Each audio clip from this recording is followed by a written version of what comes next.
7 greatest Pan-Africanists of all time and their impacts on the African revolutionary movement. 7. Julius Nyerere.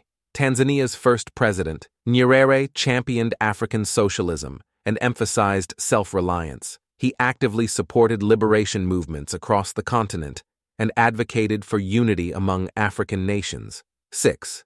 Aimé Césaire. A Martinican poet, playwright, and politician, Césaire advocated for the recognition of African cultural identity and the rejection of colonialism. His work influenced the Negritude movement and Pan-African thought. 5. Toussaint Louverture. A Haitian revolutionary leader, Toussaint played a crucial role in Haiti's fight for independence from French colonial rule.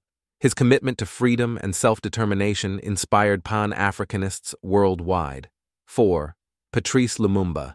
The first democratically elected Prime Minister of the Democratic Republic of the Congo, formerly known as Zaire. Lumumba fought for independence and Pan-African unity, but his life was tragically cut short. 3. Marcus Garvey, a Jamaican-born leader who founded the Universal Negro Improvement Association, UNIA. Garvey's rallying cry was, "Africa for the Africans." He promoted black pride, economic empowerment, and the repatriation of black people to Africa. 2. Kwame Nkrumah.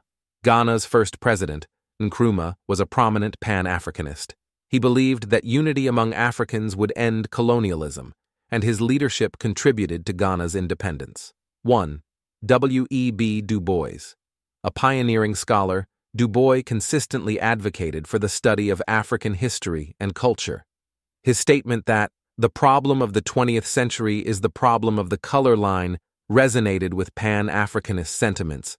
These individuals played crucial roles in shaping Pan-Africanist thought and promoting unity among people of African descent. Their legacies continue to inspire generations. Who do you think should be on this list? Let us know in the comment section. Hit the like button and subscribe to this channel.